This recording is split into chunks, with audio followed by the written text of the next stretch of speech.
My third novel, This Place, is set in the American city of Baltimore in the late 90s.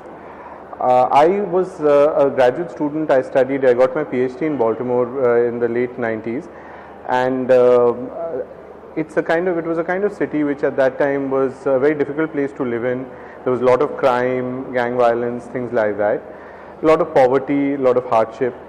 And I guess I took my inspiration from a sense of melancholy that I observed in that city and in the larger American culture, a kind of sense of loneliness that I felt pervaded that nation and continues to do so today. So it's a story of an Indian man, Jeevan Sharma, who is possibly an illegal immigrant, who has sort of landed up in Baltimore, where he works for a Pakistani Shabir, who is a landlord of the house that Jeevan lives in. There are his neighbors, an old African American widow called Miss Lucy, and Matthew and Kay, a young white couple who move in next door. So the story starts when two things happen. One is that a young Hindu woman, Sunita, is being pushed towards Jeevan, who has cut off all his relationships with his family and all. She's being pushed towards him, and Shabir and his wife are suggesting that Jeevan marry this woman. And the second major thing that happens is that we learn that the city of Baltimore wants to demolish that block, the block on which they live, and several blocks around, and redevelop that area in a new way, which would basically mean that everyone living there has to move away. So from this point onwards, the story moves forward as we see how they come to terms with these massive shifts in their lives. So Miss Lucy, Jeevan and Kay and Matthew are neighbors. Shabir has a shop very close by, a restaurant called Food Point, where cabbies come and eat. And I think people who've been to places like New York and all will recognize the small cab stand type restaurants where he serves Pakistani food and hamburgers and stuff like that. So it's set amongst that milieu of where you have cabbies and janitors, people like that. So one other thing I should mention about this book is that baseball is a running theme through this book. There's a baseball player, Cal Ripken, whom I guess the best person to compare him with would be Rahul Dravid. He was like a Rahul Dravid for Baltimore baseball, who is there as a running figure because he, like Rahul Dravid, Cal Ripken personifies endurance. He had a record of having played the longest number of games, active games, in over a period of 13 years. So that's kind of the milieu in which I've tried to set this book. That's a very interesting question. So let me fall back on the visual. One of my favorite artists is Edward Hopper, the American artist, and I think what struck me about Hopper was how he has these American landscapes with one or two figures.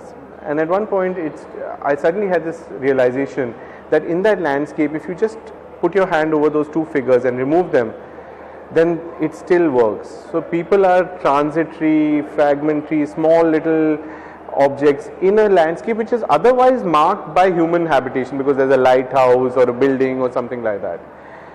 And to translate that into words is not that easy, right? I mean, as an artist, to answer that how is very difficult, but I tried to feel what Hopper had portrayed. Him, Andrew Wyeth, other artists like that.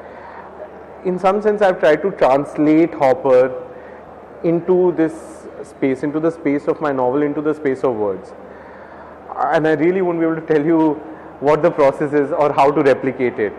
But I have tried to do that. And there are certain, at the end of every chapter, there's a little end piece which is purely impressionistic. It doesn't feature the characters, it's an impressionistic end piece, which is in some way like a Hopper painting condensed into maybe 120 words. I've tried to do that.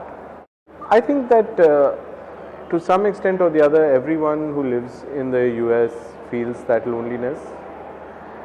It's of different kinds. Sometimes that loneliness is because you are alone. Maybe you have loved and lost, like Miss Lucy, who's a widow. Maybe you have not found love, like Jeevan.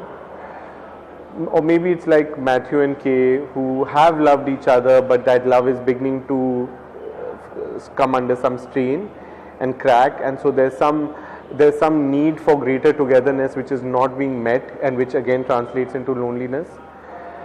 It's a very different culture, a different place from India, where there's always a crowd of people around us. There's very little scope for being alone and lonely.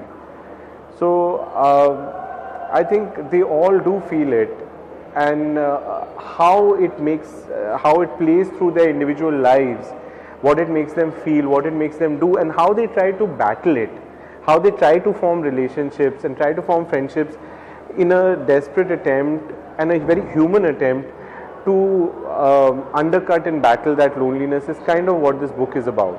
Some of those efforts fail, some succeed, and that's also how life goes.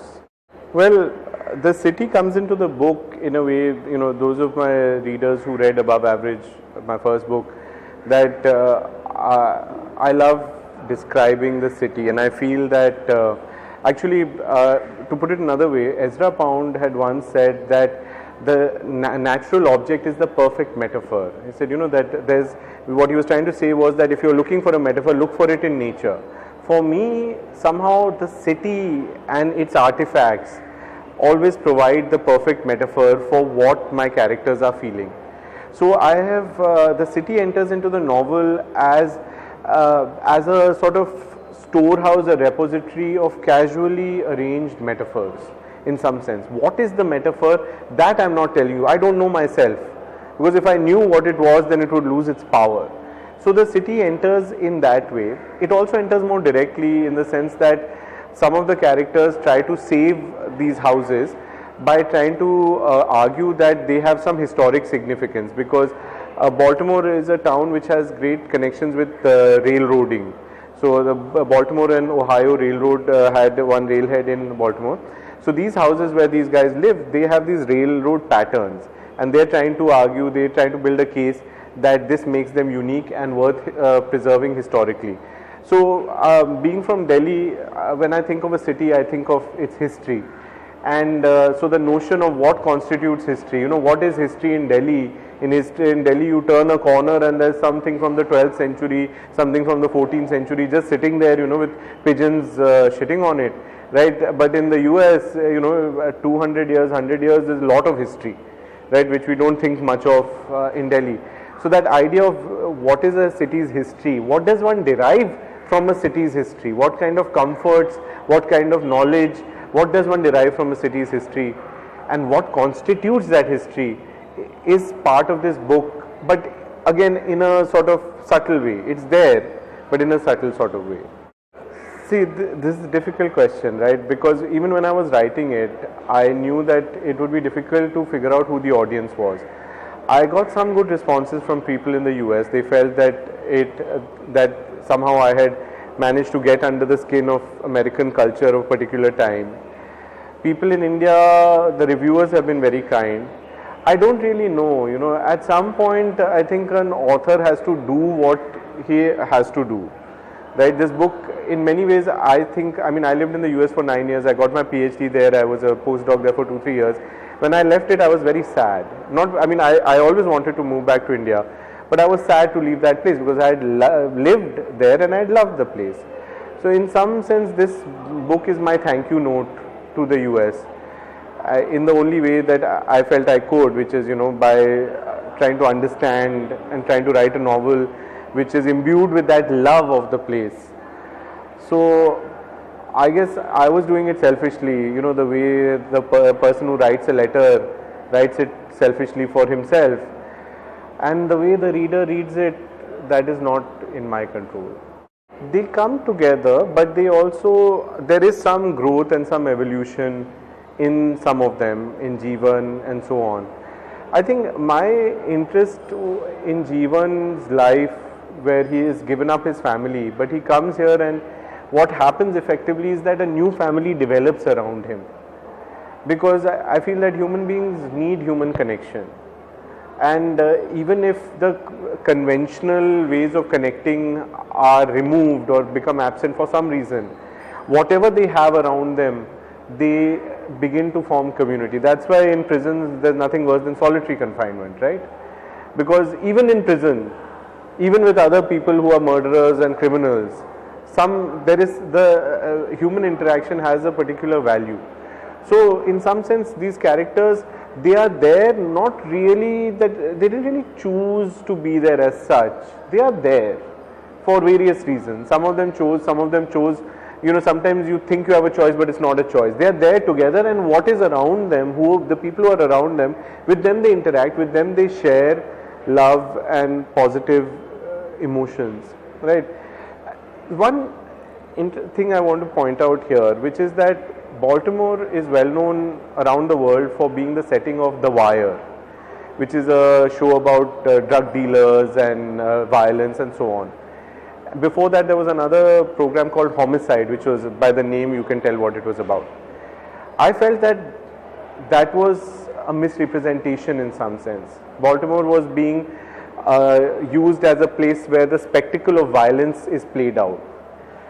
But I wanted to show a different part. No place is only blood stained. Places are also love stained, and Baltimore is also love stained, just like any city in the world, any town in the world. So these people come together and they exchange the bonds that people do, right? And that was something I wanted to give back to Baltimore. I wanted to rescue it from what The Wire and other such shows have done to it.